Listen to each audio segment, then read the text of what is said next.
Excuse me, আপনি সোহানা চৌধুরী না? হ্যাঁ, কে আপনি? আপনি আমাকে চিনবেন না, আমি বসলাম এটা।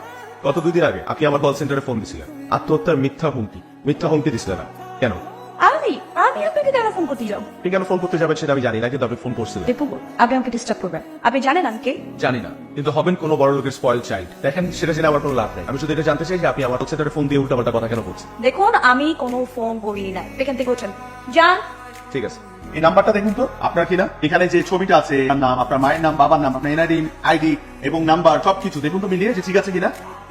কি দেখুন, আপনি মিথ্যা বলছেন।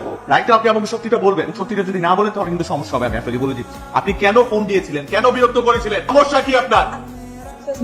আপনি কি করিস? দেখুন, মানে সামান্য একটা বিষয়ের জন্য আপনি এইভাবে চিৎকার চেঁচামেচি করছেন, জিনিসটা তো ভালো দেখায় না। হ্যাঁ, আমি ফোন করেছিলাম, but that was fun. Fun মানে আপনি আত্মহত্যার মতো থ্রেট দেন মানুষকে ফান করার জন্য। আপনার কারণে আমি গত 2 দিন মানসিক যন্ত্রণার মধ্যে আছি। এই সমস্যা, আপনি আমাকে বলেন। আচ্ছা আচ্ছা, তার মানে আপনি রাকিব, রাইট? আপনার সাথে আমার কথা হয়েছে।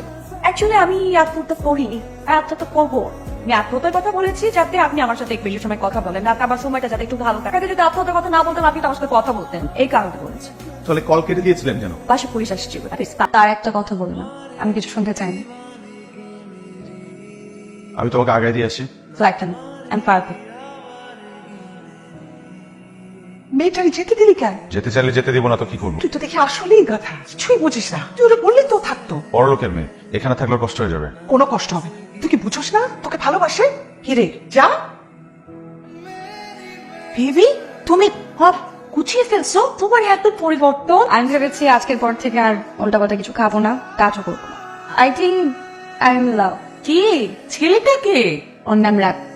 Great news.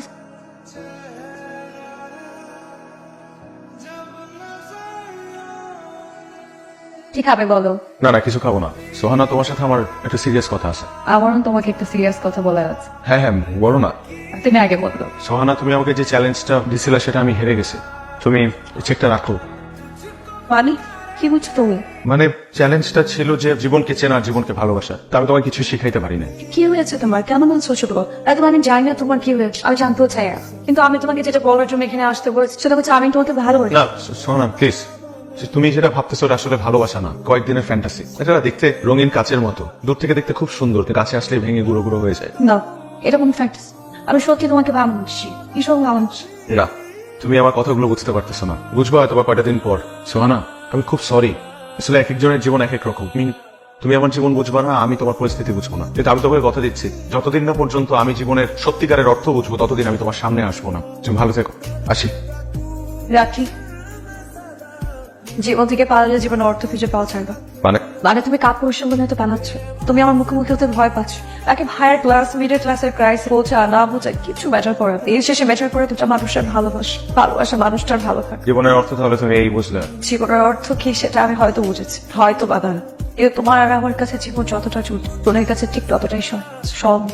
ওর কাছে ওর ভালোবাসা ঠিক রাকিব হাতের মতো জীবন রেখে কতদিন মরিচিকা পিছনে খুঁজে বেড়া। টুনির বিয়েটা ভেঙে গেছে সোহানা। কেন?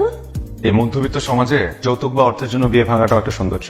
টাকা দিয়ে সবকিছু হয় না সোহানা। আবার বলবো, টুনি ভুল মানুষটাকে ভালোবেসে জীবনের সবচেয়ে বড় ভুলটা করতে যাচ্ছি। তুমিও একই ভুলটা করতেছ। আমি কি আমাকে ভালোবেসে সোহানা, আমাদের বাসা থেকে যদি একটু জীবনবোধ তুমি নিয়ে আসো, সেটা তোমার উচ্চবিত্ত জীবনে কাজে লাগাও। উচ্চবিত্ত পরিবারে জন্ম নেওয়াটা কোনো পাপ না। ইনফ্যাক্ট জন্ম সব জায়গায় সুন্দর, তার থেকেও বেশি সুন্দর পারিবারিক শিক্ষা আর পরিবেশ। তুমি তোমার পরিবেশটাকে ঠিক করো, যেটাকে নষ্ট করে ফেলেছিলে সেটা ঠিক করো। তাই আমার মনে হয় যে এত ঝড়ের মাঝেও তোমার দীপ্তশালী জীবনে সুন্দর, আর আমি আমার মধ্যবিত্ত জীবনে। শুধু আমাদের ভালোবাসা খোঁজার পথটা আলাদা। এই পথ কি কখনো এক হবে না? হবে হয়তো, চলার পথে চলতে চলতে যদি দুজন একই পথের যাত্রী হই, হবে হয়তো। আমি তুমি সেদিনের অপেক্ষা থাকি।